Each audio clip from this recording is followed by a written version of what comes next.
Tim kuasa hukum Peggy Setiawan menyiapkan seluruh berkas untuk sidang pra-peradilan hari ini. Tim kuasa hukum juga menyiapkan 10 orang saksi dan tim ahli sebagai amunisi untuk memenangkan Peggy Setiawan. Meski pada akhirnya sidang ditunda sepekan ke depan dengan alasan termohon dari Polda Jawa Barat tidak hadir.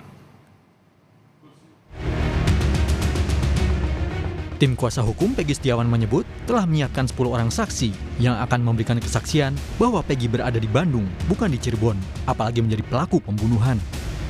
Mereka juga akan menguatkan bahwa Peggy Setiawan bin Rudy bukanlah Peggy alias Peron yang dijadikan DPO dalam putusan persidangan yang sudah inkrah di tahun 2016-2017 silam.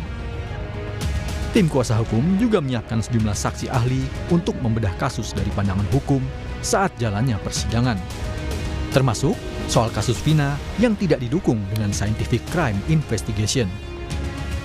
Tim kuasa hukum Peggy yakin seluruh bukti sudah siap dan kuat untuk meyakinkan kepolisian telah salah orang dalam menangkap DPO pembunuhan Vina dan Eki. Itu nanti yang akan kita pertanyakan kepada pihak Polda, apakah ada bukti yang terkait dalam pembunuhan yang disebut tadi itu scientific crime investigation-nya ada tidak, seperti itu sidik jari, kemudian tes DNA dan juga CCTV.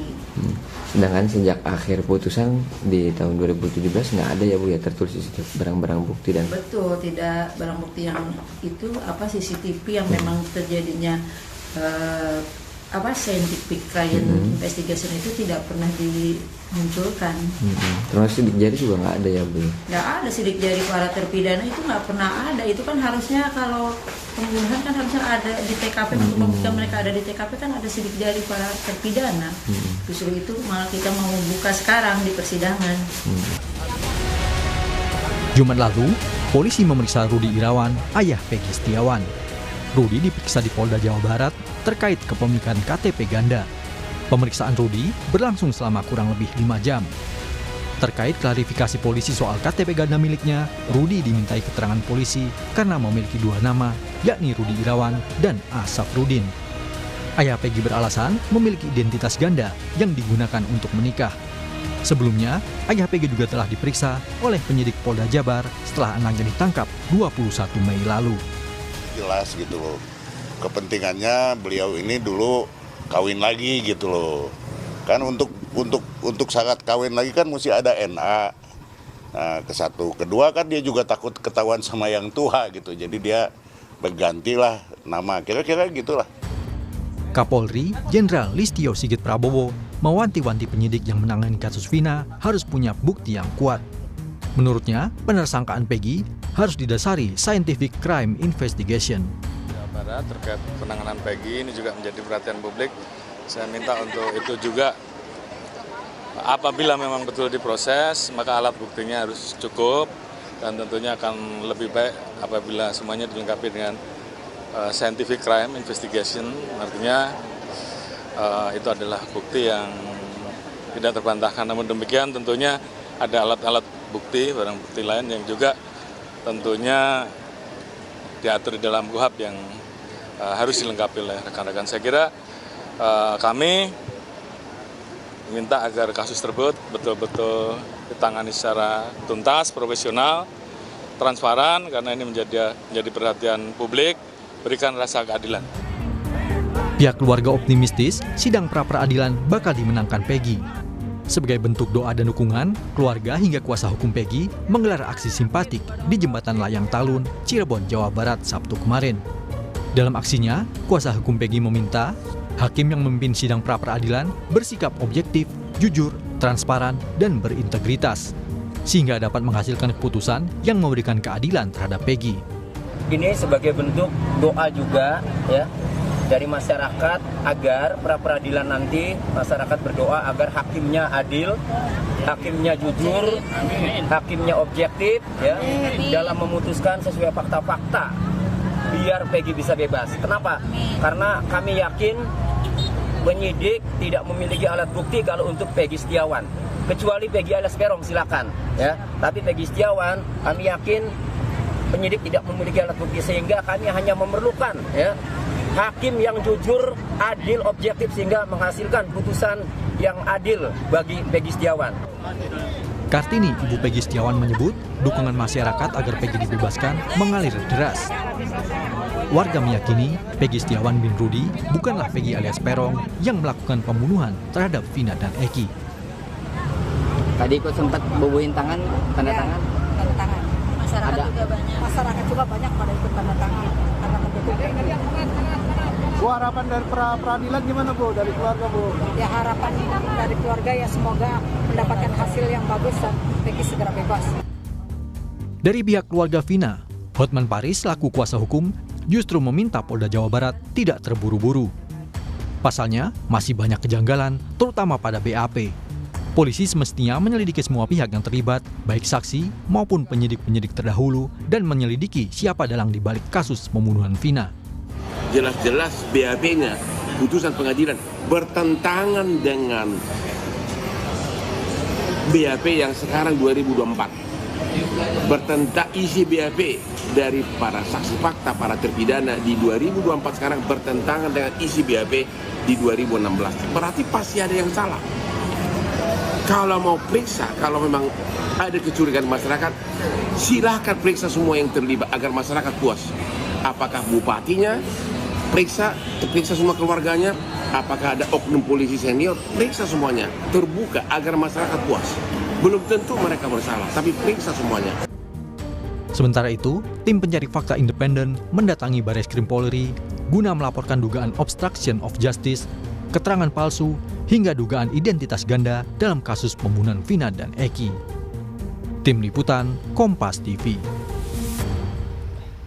Kita telah terhubung dengan pakar hukum pidana Universitas Pelita Harapan, Bapak Jamin Ginting, untuk mengetahui sidang pra-peradilan Peggy Setiawan. Selamat siang, Pak Jamin. Selamat siang, Mas. Ya, Pak Jamin, ini dalam pra-peradilan yang perdana harusnya digelar hari ini, namun pihak termohon yakni penyidik dari Polda Jawa Barat tidak hadir. Lalu seperti apa sebenarnya tahapan bila dari termohon ini tidak hadir? Ya, bila dia tidak hadir, maka kesempatan kedua akan diberikan dipanggil sekali lagi. Nah, kalau sekali lagi dipanggil tidak hadir, maka hakim akan memutuskan tanpa kehadiran pihak kepolisian. Jadi panggilan itu hanya boleh dilakukan 2 kali saja. Nah, kalau dia tidak hadir, maka dilanjutin. Tetapi kekhawatiran saya bukan di situ. Kekhawatiran saya justru kasus pokok perkaranya sudah dilimpahkan ke kejaksaan. Nah, jadi seharusnya yang dimohonkan itu 2, 1 kepolisian, 1 kejaksaan.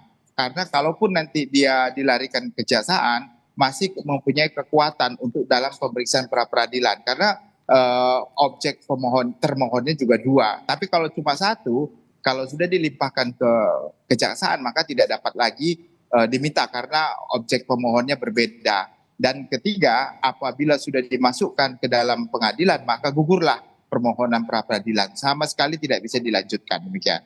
Artinya ini berburu dengan waktu, bila nanti di Kejaksaan Agung sudah siap untuk masuk ke tahap pengadilan untuk kasus pembunuhan Vina dan Eki ini dengan terdakwa, bila nanti ditetapkan dengan pengadilan sebagai terdakwa, artinya gugur pra-peradilan ini, Pak Jamin? Ya, jadi penafsiran tentang pasal terkait dengan itu adalah bahwasannya pertama sekali diperiksa di pengadilan pokok perkaranya. Itu sudah ditafsirkan dengan putusan MK 130 kalau nggak salah. Itu menyatakan kalau kapan pertama kali diperiksa pada sidang pertama, waktu pembacaan terkait dengan surat dakwaan yang diajukan oleh jaksa. Oke, dan untuk saat ini dari pihak kuasa hukum Peggy Setiawan menyatakan ada 20 temuan terkait dengan kejanggalan penetapan Peggy sebagai tersangka. Terutama salah satunya adalah penetapan tidak disertai dengan penyidikan ataupun pemeriksaan awalan penetapan Peggy sebagai tersangka. Itu seperti apa nantinya bila adu-adu bukti yang akan dikemukakan bila nanti pekan depan pihak termohon dari Polda Jawa Barat akan hadir dalam persidangan? Ya, terkait dengan ini kan pra-peradilan hanya memeriksa terkait dengan prosedural. Penetapan tersangkanya dianggap tidak sah karena tidak sesuai dengan prosedur. Tidak sesuai dengan prosedur, contohnya terkait dengan alat bukti yang dihadirkan, itu tidak cukup 2 alat bukti. Yang tidak cukup itu karena contohnya hanya foto, gambar, dan segala macam. Saya sependapat juga tadi dari pendapat dari lawyer itu harus ada scientific evidence, yaitu yang menunjukkan bahwa orang yang dijadikan tersangka itu benar-benar Peggy yang dimaksudnya yang pada saat ini menjadi tersangka begitu, bukan orang yang namanya sama tetapi personnya berbeda begitu. Nah, ini yang harus ada pembuktian cukup untuk menjadikan dia sebagai tersangka tersebut begitu. Nah, kalau enggak, maka ini akan dibatalkan penetapan tersangkanya. Nah, dalam sebelumnya pihak dari kepolisian sendiri telah menyatakan bahwa penyidikan pada tahun 2016 lalu itu tidak menggunakan prinsip-prinsip dari scientific investigation. Lalu seperti apa bila nanti persidangan, bila polisi akhirnya tidak memiliki dua alat bukti yang cukup atau yang kuat dan juga tidak menggunakan penyidikan secara berbasis ilmiah tersebut? Ya, kalau nanti dihadirkan dalam pra-peradilan, ternyata di situ hanya ada foto atau keterangan-keterangan dari terdakwa yang memang juga menyangkal pernah bertemu dengan orang tersebut, maka tidak bisa dijadikan dasar untuk sebagai penguatan dia adalah tersangkanya. Maka hakim harus membebaskan, artinya menyatakan kalau penetapan tersangkanya tidak sah.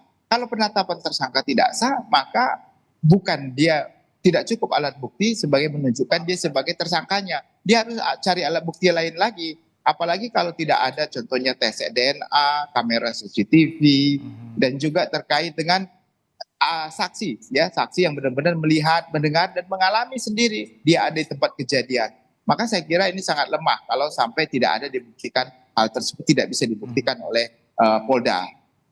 Untuk saat ini berarti saksi, terutama saksi mahkota yang sebelumnya juga disebut sebagai ada bernama Liga Akbar, akhirnya mencabut pernyataan atau BAP-nya. Nah, ini berarti polisi hanya memiliki satu saksi ataupun saksi yang akan menguatkan nanti di pra-peradilan. Seperti itu, Bang Yamin?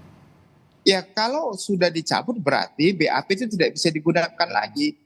Nah, dia harus diperiksa kembali. Nah, apakah keterangannya sama atau tidak dengan keterangan yang pernah dia berikan? Kalau berbeda dan dia menyatakan tidak pernah melihat, maka itu nggak bisa dijadikan sebagai satu alat bukti.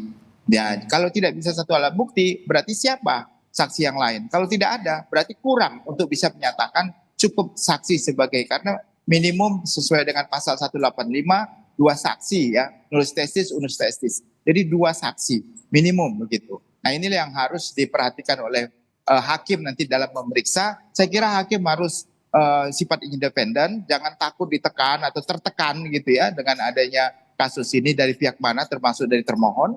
Saya kira ini lebih baik supaya demi menegakkan keadilan bagi orang yang memang mencari keadilan begitu sebenarnya.